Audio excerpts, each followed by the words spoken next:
ఇల్లు లేదా, భార్య లేదంటే ఇదే చక్కగా ఉంది. సిఆర్ డ్యూటీ వస్తుంది, ఇన్సెంటివ్ వస్తుంది. ఇంటికి వెళ్ళినట్టయితే ఒక రకమైన నరకం అంటారు కొంతమంది. అది ఎప్పుడు అవుతుందంటే when there is no any understanding between them. వాళ్ళ మధ్యలో ఆ పరస్పర ప్రేమ లేకపోతే ఆ ఒక అర్థం చేసుకునే ఒక ఆలోచన లేనప్పుడు అలాంటి ఒక విషయాలు. అయితే ఇక్కడ ఎంత చక్కగా భార్యను పోలుస్తూ ఉంటున్నాడు అంటే, ఏమంటా ఉంటున్నాడంటే భార్యను ఒక పర్ల్ అంటే ముత్యంగా పోలుస్తూ ఉంటున్నాడు. ఎంత చక్కగా కదా. నిజంగా pearls are the best friends of ladies అనుకోవచ్చు. ఎంత చక్కగా మనం అనుకోవచ్చు ఎవరితోటి పోల్చాలి అన్నట్లయితే ఎంత శ్రేష్టంగా వాళ్ళొక సతీమణిని భార్యను ఎంత శ్రేష్టంగా పోలుస్తూ ఉంటున్నాడు. అలాగా పోల్చినట్లయితే ఇంకా భార్యకు గబెక్కిన 2 ఎంటినాలు వచ్చేస్తాయి కదా. ఒకరోజు ఇలానే చర్చ చేస్తూ ఆయన భార్య కొంచెము అధికారం చూపిస్తూ ఉంటే భార్య చెప్పిందంట, నువ్వు ఏంది ఆదాము, నువ్వు భర్త మగవాన్ని ఎట్టా సృష్టించాడు తెలుసా ఆదామును అంటే. ఎలా అంటే అదే 2 ఆదికాండం 2:7 దేంతోటి సృష్టించాడండి? నేల మట్టితో. మీకు అసలుకు విలువనే లేదు. మట్టికి ఏమన్నా విలువ ఉంటుందండి?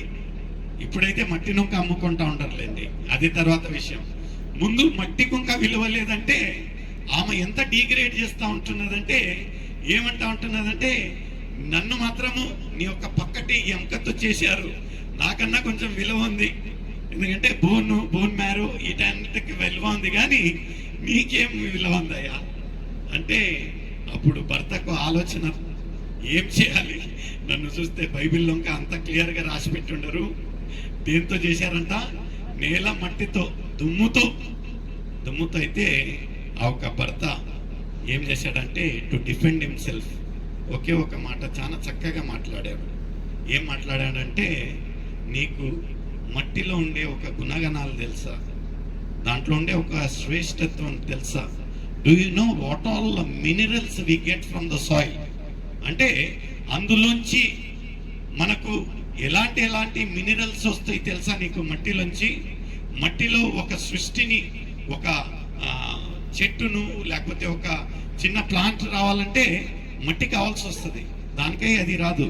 మట్టిలో ఉండే గుణగణాలు ఏముంటే నువ్వు మట్టి అని అంత ఈజీగా తీసివేయద్దు. మీరు ఇంటికి వెళ్ళిన తర్వాత ఇంకా మట్టిలో water all minerals are available in soil అని కొట్టండి, అందులో మీకు అన్ని రకాలుగా వస్తాయి. మీకాడ ఒక ఎముక తప్పితే వేరేది ఏం రాదు. నేను ఎవరిని విమర్శించటం లేండి. ఒక సన్నివేశంలో ఇలాంటి ఒక చర్చ జరిగేది. ఎవరో ఒక దైవ సేవకుడు చెప్తా ఉన్నాడు, బ్రదర్ మనం ఎప్పటికీ మన స్త్రీలతోటి ఇది చేసుకోకూడదు, వాదన పెట్టుకోకూడదు, ఎందుకంటే వాళ్ళు మట్టిని తీసేస్తారు బ్రదర్ అంటే. ఒక దైవ సేవకుడు అన్నాడు, నిజంగా మీకు ఏమన్నా లేఖనాలలో ఏమైంటున్నది? దేవుడు ఒక ఆదామును మట్టి నుంచి చేయాల్సిన ఒక పని ఏమొచ్చుంటున్నది, ఎందుకు ఆ ఒక ఆలోచన తట్టింటున్నది అని తెలిసినట్లయితే ఎవరిని మట్టిని అంతా తీసివేయరండి. మీరు గూగుల్లో ఇంటికి వెళ్ళిన తర్వాత టైప్ చేసినట్లయితే మీకు ఒక 5 అంశాలు దొరుకుతాయండి, 5 మినరల్స్ దొరుకుతాయి which are more important in the soil. మొట్టమొదటి వచ్చేసి మ్యాగ్నీషియం తెలుసా అండి? మ్యాగ్నీషియము, పొటాషియము, కాల్షియము, సల్ఫర్, తర్వాత ఐరన్. ఈ ఎంత గొప్ప మినరల్స్ అంటే శ్రేష్టంగా మన ఒక జీవితానికి మనకు కావలసిన మనము దాన్ని ఒక పొటాషియం తిన్నా, ఒక సల్ఫర్ తిన్నా అనేది కాకుండా ఇప్పుడు కొత్తగా అందరి ఇక్కడ కూర్చున్న వాళ్ళలో మొత్తానికి కొన్ని మందికి బీపీ షుగర్లు ఉంటాయండి. బీపీ షుగర్లో వాడే ఒక టాబ్లెట్లను మీరు ఇంటికి వెళ్ళి చూసినట్లయితే the combination, the chemical bond, the chemical scientific minerals what have been used for these tablets are extracted from the soil. అక్కడి నుంచి తీసిన యొక్క విశేషమైన ఒక మినరల్స్గా ఉంటున్నాయి. నిజంగా ఇంకా ఆమెకి ఏం మాటలు రాలేదంట. ఆయన చెప్పాడంట, పొటాషియం ఎందుకు తెలుసా? పొటాషియం ఎందుకు అవసరం పడుతుంది? చిన్నపిల్లలు అక్కడ ఉంటున్నారు, సైన్స్ స్టూడెంట్స్ ఎవరు లేరా? Potassium is strong for muscles. మన ఒక మసిల్స్, మన హార్ట్ మసిల్స్ కు కావాల్సింది ఏముంటుందండి పొటాషియం అనేది చాలా ఇంపార్టెంట్ అయిన ఒక అంశంగా ఉంటున్నది. అదే రీతిగా మనకు హార్ట్ కు సంబంధించిన ఒక విషయము. ఆ తర్వాత ఐరన్ ఎందుకంటే హిమోగ్లోబిన్, మనకు హిమోగ్లోబిన్ ఎక్కడ వస్తుందండి? ఎవరన్నా నీరసంగా ఉన్నారనుకోండి, ఏమైంది సిస్టర్ అంటే నాకు రక్తం తక్కువ ఉంది, అందరు రక్తాలు బీడిస్తూ ఉంటారు, ఆమెకు రక్తం తక్కువ. రక్తం అంటే haemoglobin is the main part కదా. ఆ ఒక హిమోగ్లోబిన్ ఉత్పత్తి చేసేది మన ఒక ఐరన్ కంటెంట్. అది కాల్షియం. కొన్ని మంది నీరసంగా నడుస్తూ ఉంటారు ఏంటంటే కాల్షియం తక్కువైంది. కాల్షియం ఎక్కడి నుంచి వస్తుంది? మన ఒక బోన్స్ కు ఇక్కడి నుంచి ఎక్స్ట్రాక్ట్ అవుతాయి. అందుకని దేవుడు ఏముంటున్నదంటే ఎవరిని తీసేయకుండా సరి సమానంగా ఉండాలని దేవుడు ఏం చేశాడంట, పక్కటి ఎముక నుంచి ఆయన చెప్పిన రీతిగా, లేఖనాలు చెప్పిన రీతిగా నేను జతపరిచాను, ఎవరు వాళ్ళను విడదీయకూడదు. అయితే ఇప్పుడు చాలా విషయాలలో ఏమవుతాయంటే కొన్ని మంది బాధకరంగా ఉండే ఒక విషయం ఏముంటున్నదంటే కొన్ని మంది తల్లులను పంచుకుంటూ ఉంటున్నారు, తండ్రులను పంచుకుంటూ ఉంటున్నారు. చాలా బాధ. ఎందుకంటే మనము లేఖనాలకు వ్యతిరేకంగా చేస్తూ ఉంటున్నాం ఈ యొక్క పని. నేను చెప్పటం లాంటి లేఖనాలు దేవుడు జతపరిచిన వారిని ఎవరు కానీ దాన్ని ఇక్కడ విడదీయకూడదు. విడదీసినట్లయితే మనము పాపంను కొని తెచ్చుకున్న వాళ్ళంగా ఉంటున్నాం. ప్రియమైన సోదరుడా, నిజంగా దేవుడి ఇళ్ళని ఎంతగానో ఆస్వాదించాడు. చాలా చక్కగా అనిపిస్తుంది 50 years సెలబ్రేషన్. నిజంగా అడిగాను, బావ మీరు చేసుకుంటా ఉన్నారు లేదంటే వాళ్ళ ఒక ఆన్సర్ చెప్పనీకి ఒక వారం తీసుకున్నారు. చూస్తా ఉన్నాం. నిజంగా ఫిలిప్పీలకు రాసిన పత్రిక 4:4 ఏముంటున్నదండి? చదవాల్సిన పని లేదు. ఫిలిప్పి 4:4 ఏముంటున్నది? ఎల్లప్పుడూ ప్రభునందు ఆనందించడం. ఎప్పుడు మనం ఆనందంగా ఉంటామంటే దేవుడు మన ఒక జీవితాలలో అద్భుతమైన కార్యాలు చేసినప్పుడు మనం ఎల్లప్పుడూ ఆనందంగా సంతోషంగా ఉండాలి. నిజంగా వీళ్ళని చూసినట్లయితే వాళ్ళని చూసి ఇంకా మనం కొన్ని మందిని చూసి ఆనందిస్తారు. నిజంగా ఈ యొక్క దంపతులను చూసినట్లయితే నిజంగా ఒక సాదృశ్యంగా, ఆనందానికి ఒక సాదృశ్యంగా ఉంటున్నారు. ఎలాంటి ఒక సమస్య ఉన్నను దేవుడు వాళ్ళని ఎంత చక్కగా కాచి కాపాడి ఇక్కడి వరకు తీసుకుని వచ్చాడు. నిజంగా మాది వచ్చే సంవత్సరము అవకల సంవత్సరం 20 సంవత్సరాల్లో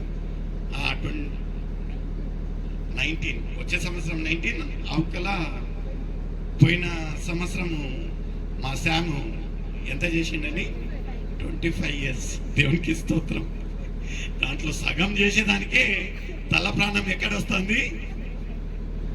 నిజంగా ఎంత అద్భుత రీతిగా నేను చెప్పాను, బావా ఇలాంటి ఒక అవకాశం అందరికీ దొరకదు, ఎవరికి రాదు. ఎందుకంటే ఇంతలో మాయమ యొక్క జీవితాన్ని మనం జీవిస్తూ ఉంటున్నాం. నిజంగా మనం ప్రతినిత్యము దేవుని స్తుతించాలి. దేవుడు చేసిన మేలులను నేను ఇంటింటికి పోయి లేకపోతే వాకిలి తట్టి అందరికీ చెప్పలేము. దేవుడు నన్ను 50 సంవత్సరాలు నా ఒక దాంపత్య జీవితాన్ని ఆస్వాదించినది. అయితే ఇట్లాంటి ఒక చక్కటి ఒక ప్లాట్ఫామ్ ఉంటున్నది. మంచిది బావ, నలుగురికి చెప్దాము, మన యొక్క సంతోషం నలుగురితో పంచుకుందాం అనే ఒక ఉద్దేశంతో ఈరోజు వాళ్ళు ఇక్కడ వచ్చి ఉంటున్నారు. అందరం ఆస్వాదిస్తాము, ప్రార్థిస్తాము. ఇలాంటి ఇంకా ఎక్కువగా 50 సంవత్సరాలు, నెక్స్ట్ 75 years ఇంకా జరగాలి. దేవుని చిత్తం అయినట్లయితే సెంచరీ ఇంకా జరపాలి. నిజంగా ఈ యొక్క వాక్య సందేశంలతో మనం ఈ యొక్క కూటాన్ని ముగించుకుందామండి. ఆ తర్వాత కేక్ కటింగ్ ఉంటున్నది.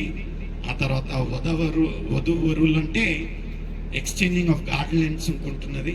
I call upon the sons మేషి శామ్ ముందుకు రావాలి.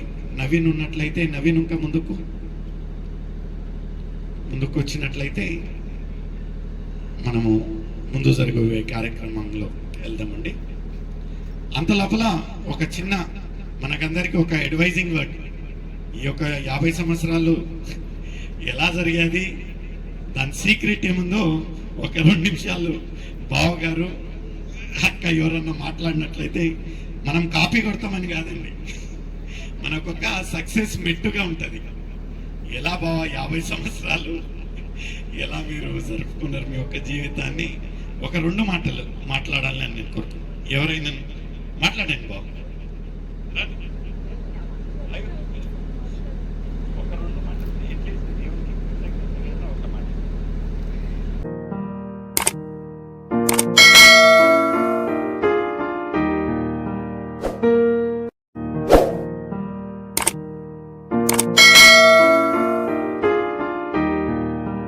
you